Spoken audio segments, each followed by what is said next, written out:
going on, everybody? Welcome to another episode of the Daily Rage Quit.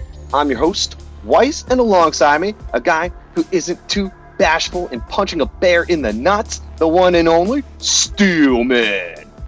What's going on, y'all? I want you guys to like and hit that subscribe button down below if you've ever RPG'd a jet that's flying over your head in Battlefield.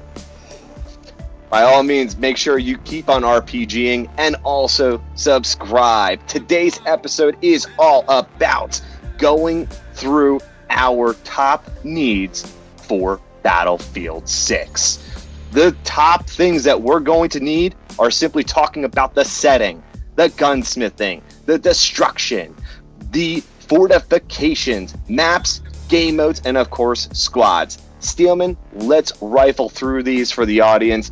And I know you all that are listening to this today are going to totally agree with everything that we're talking about because we all want to be revitalized. So let's get right into it. And let's talk about first, Battlefield 6's new setting. It needs to be modern. No arguments whatsoever. We have seen Battlefield 1 in World War I. We got Battlefield 5 in World War II. We're done with old school fighting. Leave it to other developers to create cool games with World War II settings. There's a bunch out there. Battlefield needs to go right back into the modern setting. And if not, maybe a tidbit, still maybe a couple years into the future. Not talking a lot, but just enough where you can get some cool weapons and cool mechanics along the way. Yeah, I don't think anyone would disagree with you there. Like, I mean, it can be a modern setting with a little bit of futuristic like input, whether it's guns or whatever. So I totally agree with you, though. Like, it's a no-brainer on our minds that they're going to go back to a modern setting. There's a lot of dweebs out here that think it's going to be like a Vietnam setting, and it's just God. It can't be. There's not enough content for Vietnam to do a game like this with 30 plus maps. Like, we have 30 plus maps in the jungle. Like, it's not possible. I hate to break it to those people, but it's not going to happen. It's going to be a modern setting. Plus we did Vietnam, like, what was it, 5 years ago or whatever? Like, they did a remake or something. No, they did a remake, and then they launched a Battlefield Vietnam way back on PC. Well, it's already been done. We don't need it anymore. Twice, like, people who are thinking it's going to be Vietnam, honestly, throw a comment down below and be like, I believe it, and we're going to be like, who the fuck are you? Yeah. Now, with the modern setting, this means, obviously, we have to talk about maps. We have to talk about everything. But I think one of the biggest things I think all of us Battlefield heads are missing are the guns. And Steelman, I know this is near and dear to your heart because, like, we saw for the past couple Battlefields, guns were guns, and they weren't too customized or anything like that. And when you got to Battlefield 4, they were super customized. Yeah, this is something that kind of irks me a little bit about the community. I know Dyson had said that after Battlefield 4, 3, one of those, that the community had said that we don't want any more customizations. There's way too many of them, and it's too hard, and it's too difficult, and wah. And that's such horseshit. Like, I mean, look what we got after that. We got Battlefield 1, which, there were like 0 customizations. You just had gun variants. And then Battlefield 5 with like minimum customizations, but mostly like kind of gun variants again, but like with like these crappy customizations. Like, this is what we got out of it. Like, this is what you wanted. Like, this, like, I mean, Battlefield 1 was good and it worked for it, but like Battlefield 5, like, it was like tiring after that. Like, I was over it. Like, I wanted to be able to like actually do cool things with my gun and feel like they were making a difference, not just like an aesthetic or like having like a small change to how the weapon handles. Like, Battlefield, like, I know it's sacrilegious to talk about Call of Duty here in a Battlefield video, but like, Call of Duty did it right. Like, the Call of Duty guns are amazing. Like, every single attachment, there's 70 plus attachments for every gun, maybe a little bit less, but in that ballpark. And each attachment does something to your gun, and it's noticeable. You can notice it, how it feels. You can notice how it aims down sight. The weight of it changes. Like, and that's how it is in real life. Like, this is what we need. I went back and played Battlefield 4 a little while ago, and all the guns felt the same. They all felt like pieces of paper mache, like running around, and like you're just, and like it just like that was after playing Modern Warfare, and it was very obvious to me that they didn't do enough work on that. And Battlefield needs to do the same thing Call of Duty is, do their due diligence, get people who actually work with guns in the studio, and have them making the motion captures for the reloads and doing all those things. That needs to be their top priority. They need to make that happen to compete with Call of Duty, in my opinion. It's a no-brainer, and from a gun perspective, I didn't mind the Battlefield 4 an infinite amount of combinations, because the best part was that each gun, although had its strengths and weaknesses, you could cater a gun specific to your gameplay or specific to a map or specific to your squad. And without that, it felt a little lonely. It's like, just choose a class, and all of a sudden that's all you got. It's like, and here are the 3 guns, and there you go. Like, let's get back to it. Let's get back into customization, because Battlefield is not meant to be an easy game. It's meant to be hard. It's meant to take time, and like you should be able to customize like that. And if people have a problem with customizations and all that, you're right. It's sacrilegious to talk about Call of Duty, but just think about it this way. So if you're listening to this video right now, if you're listening to us, I want you to do the math. So if there are 70 different attachments, but you only have 5 different slots, or whatever the combination is, put in the comments below what the combination is for each gun that could possibly be there. I bet you it is an astronomical number of combinations that you could put together. They should do the same exact thing in Battlefield with gun customization. Yeah, it's easy. Now, when we talk about gun customization, we also have to talk about something that I think Battlefield walked a little away from in the past couple iterations, and I think they need to really bring it back, which is enhanced destruction within the environment. I don't know what happened, but I feel like the environment is not as destructive as it could be. Especially in 5, it's kind of just plain Jane. There's really, you could shoot a rocket into a blanket and nothing happens to it. That shouldn't happen. There needs to be the new level of destruction that shows us that they're putting a lot of thought into not only how the maps are created, but how you tackle the maps. And we're talking about destruction, like if you're in a city, there should be variable destruction falling. And what I mean by that, and this is a really cool thing, is let's say you shoot an RPG into the corner of a building. That corner of the building falls into the street, creating cover for you and your team, as an example. Well, the next time I play it, if I shoot it the wrong way with an RPG, it should be variant on how it falls, where it falls, and how big the destruction is. I think this is such an important aspect, and I think it could be the differentiator between all the other games that are going to launch with Battlefield. Because guess what, guys? When we get Battlefield in the next holiday season, there's going to be a ton of competition up with it. Yeah, I mean, this is what makes Battlefield, destructible environments.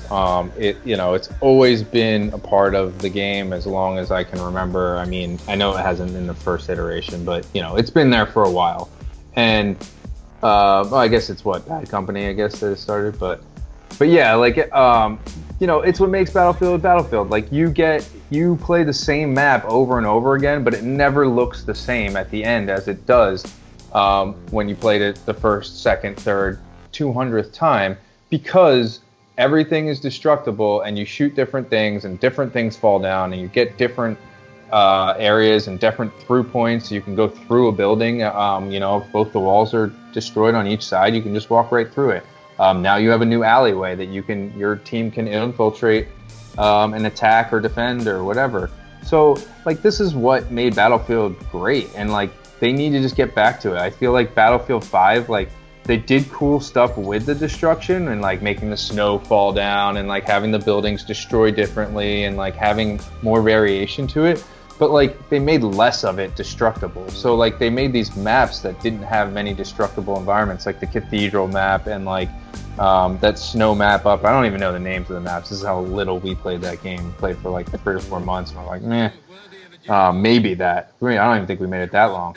But But yeah, you had the snow map up in the hills with like 3 or 4 buildings in it that you could destroy, and that was it. Like, I mean, like these games are meant to be like everything's destroyed. There's 20, 30 buildings in it, and each of them can fall down, and you could blow holes in the top and shoot out of them or shoot into them. Like, and that's what needs to happen. Like, they need to get back to it. More environments, bigger environments with more destruction, and fortifications too. Like, I like the fortifications. We both like that. Battlefield 5 was good with that. I like the idea of blowing open a wall and then taking that building and then being able to build up a fortification where that wall once stood, and then have partial cover. You don't have the same amount of cover as you would with the wall, but you have partial cover. Like, I like that. I think that's good, and especially in attack and defend game where it's like Russian front lines, that's where you really see it actually like useful. Not just I'm going to build some stuff to put around this flag. Like, no, you have to, like, it actually works. So I would like to see that as well. I keep the fortifications in the game. Keep doing that. Another big thing that we have to talk about destruction are maps. I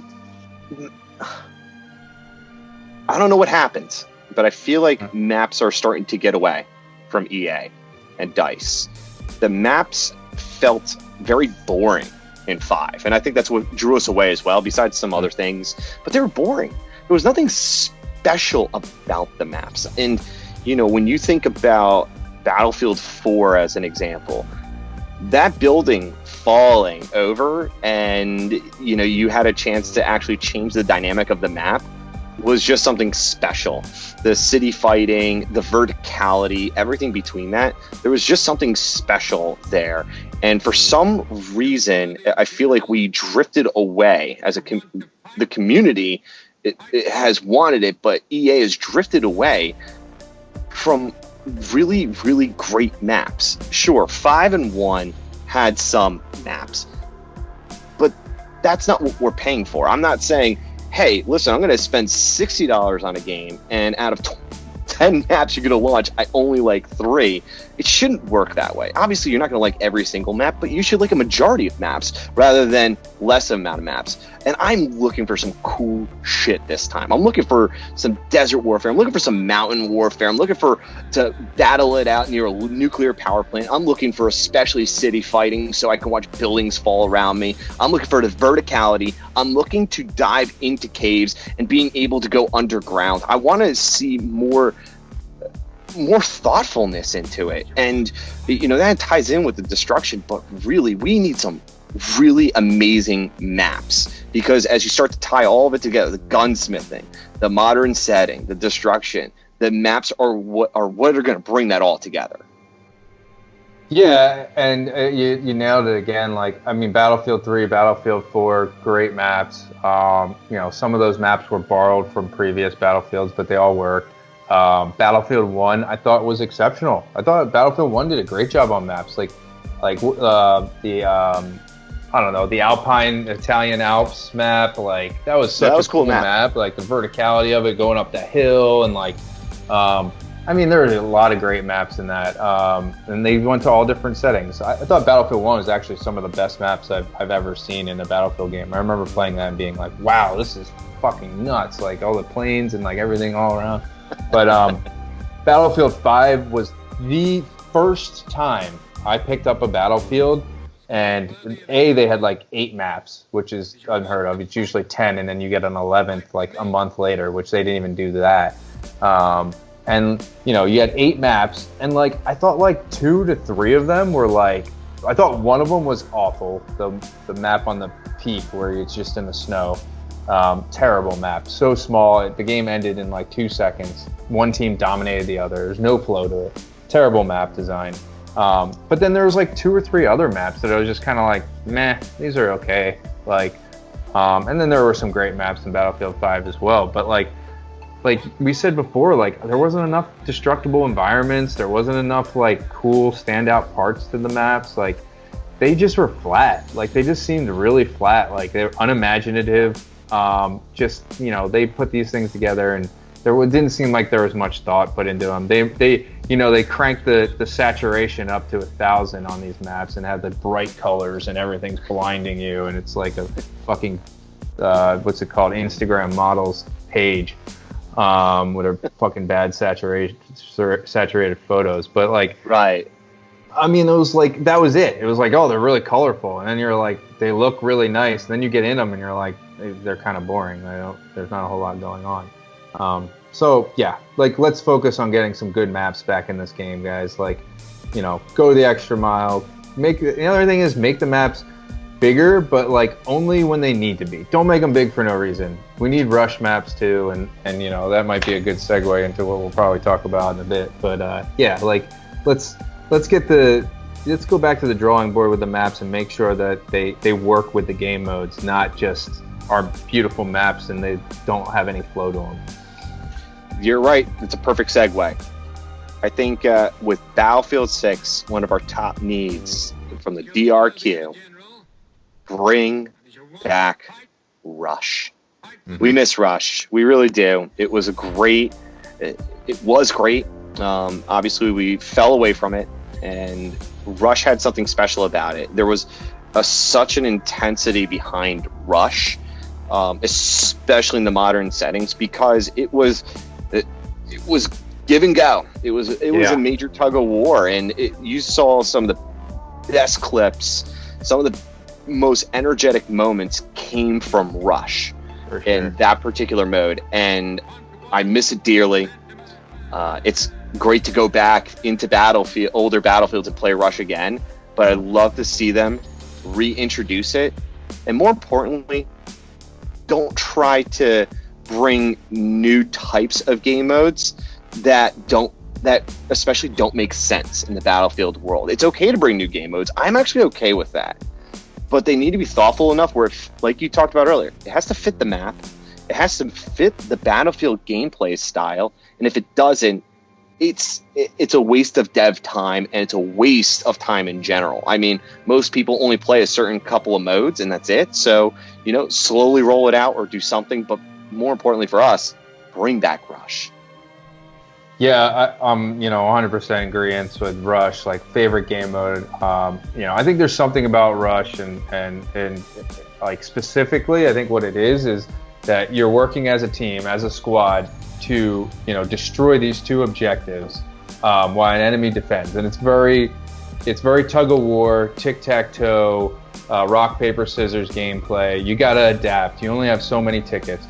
You not only have to plant your bomb, you have to wait and make sure the bomb is destroyed without the enemy coming and defusing it. So like, there's so many variables, and it takes like such a good team to go and do that, and then you have to do it 10 times to win the game. Like, you don't just do it once or twice and you're done. Like, you got to keep going and going and going. And like, that's when the battle gets tough. Like, towards those ends, those last objectives. I mean, those games when you push an enemy all the way back and you have one objective left and you can't get it, and you get it at the last second, or you don't get it, like, and they're victorious because you couldn't get that last one. Like, those are the battles that like we're missing out on. I mean, Conquest is I'm sorry, I know there's gonna be a lot of Conquest fanboys that love Conquest, but like, I'm sorry, Conquest is boring. Like, it is not that exciting. Like, running up and standing around a little flagpole and being like, oh, this is my land right here, I'm just gonna stand and shoot, and like not having a concrete objective to destroy, and then like the enemy comes back and you end up warring over like 2 objectives the whole game, and like the other ones just kind of stay stagnant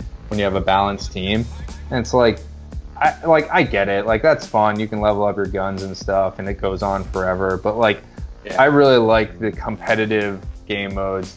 And that's something too, is that like other people have talked about, is that Battlefield lacks a competitive game mode, which is why it doesn't get as many views and stuff. So like, maybe make Rush into that competitive game mode. Maybe keep that 12v12 or maybe a 15v15 Rush team and make it competitive. So like, that's something maybe we could look at as well. But get rid of the time game modes too. Like, no need for time game modes anymore. Just get rid of them. That's trying to be like Call of Duty. We don't need to do that. Just be your own element. Keep going. But Rush needs to come back. Make maps focused around Rush. So yeah. Of course, everyone in the DRQ, you guys are listening. That's always text in the background. Always looking for a little attention. Yeah, he just had to get in here. He had the voices. He likes Rush too. He hates Conquest. Now, the final part of our list, that's something very interesting, is we need to see in Battlefield 6 an enhancement to squads. I think what makes the Battlefield community so strong is not just for the love of the game, but I think truly joining in with others and finding and learning about new squads, or getting your own squad together to really commit to completing objectives, to taking on, I know you hate the Steelman, Conquest. And for all of you that love Conquest, write it down below. I really love to see how many people actually love Conquest. I'll put a poll up there. Everyone. Actually, hit the poll if you love Conquest or not. Just right at the top right, hit the poll whether if you like it or not. Everyone. And then but with squads, it needs to be, first of all, easy for a squad to get together and game. It felt like a struggle in 5 and 1, and even in 4. It got to be a struggle to get the squad in together, to make it fluid from start to getting into a game. And then also when a game ended, like getting into a new game with your squad, I feel like the fluidity of bringing your squad together wasn't there. And I want 6 to really hyper focus on really the team camaraderie of squads. I want to be able to create emblems again. I want to be able to just join a match easily and jump in, not with just a squad of 4. I want to jump in with a squad of 6, because I've got more people to play with than ever before, and we need to have bigger squads. They don't need to be 20-person squads, but we need to be able to bring those squads together. And if you've got 10 people, you should easily be able to bring 10 people into a game in a simple fashion. It shouldn't be difficult. Yeah, I mean, just bring 10 people in. It divides them into 2 teams of 5, like, or whatever. If you can't have that many in one squad, like, I get it. You don't want to like make it OP, but yeah, like that was one of the worst things about Battlefield 5. Like, I remember picking up the game, and number one, they go and they take out the switch team mechanic. So you can't switch teams once you're in the game. And then you jump into a game with your buddies, and it puts you on the opposite team. So you're like, well, I'm fucked. Like, it's never going to switch me to the other team, and I can't switch manually. So I'm just stuck on the other team. I have to back out and try and join on them again and hope that it doesn't put me on the other team again and ruin it. Like, and that was like really frustrating for Battlefield 5. I remember that was like right in the beginning, I was doing that, and I was like, this is stupid. Like, I can't even play with my friends. Like, what's the fucking point of gaming then? Like, I don't want to even play if I can't play with my friends. Like, so, like, get it right. Like, if you're gonna fucking remove the switch team button, like, get it right. Like, don't do this stupid shit where you're like, well, we want to create balance, but you can't play with your friends. Like, come on. Like, how, like, no one went through and played this game before they released it and was like, well, that's really inconvenient. I can't join my friend and I'm on the opposite team and I can't switch sides. Like, how did no one catch that? Like, this is the thing that pisses me off about DICE and EA. It's like how was that released and to the public, and still, like, months later, there was still no switch team mechanic? They finally fixed the join, but no switch team mechanic. So, stuff like that, like, get that shit right. Like, iron out the kinks before you release the game. Don't give us some crap where you can't join with your friends, because we've had that in like 3 or 4 Battlefields now, where it's like you can't join, or it like kicks somebody out, or like you all have to join at the same time on a server. Like, come on. Like, you don't have to do that in Call of Duty, and it's 6-on-6 12-person games. It shouldn't be hard to find a game where 5 or 6 of us can join in the game and play instantly. Like, iron out the kinks, get it done, DICE, EA, come on, stop fucking around. That's a true rage quitting moment. If you remember Steelman specifically in Battlefield 1, we were all in there on the main screen. It's like, we found a server. One person found the server. It's like, okay, I'm going to join the server. I'm going to keep on letting you guys know every moment when I'm joining the server until it's done loading. And then you're going to see the X pop up, and I'm going to need you all to hold down X at the same exact time. Otherwise, if you don't hold it down long enough, you won't be able to join in time. I didn't realize it was Monkey Island, and you had to figure out this quest to figure, or the combination to figure out how to join a squad. It should be fluent. Battlefield 6 should have an easy, fluid squad-based system from start to finish, and it should feel good that you join with your squads. Yeah, I mean, I let's pray that they finally figured this out. So who knows? It's Dyson EA. All right, everybody, that's another episode of the Daily Rage Quit. Talk about our top needs for when they launch Battlefield 6. Be sure to subscribe down below. We want to keep on making these videos and having a fucking awesome time with you. Of course, like or dislike. We need to know if you like our shit or not. And of course, comment down below. There's a lot of things you probably want to yell at us about. Yeah. We want you to yell at us. Tell us how much you fucking hate us, or tell us how great our beards are, and I'm totally okay with that. But everybody here from the Daily Rage Quit saying, peace.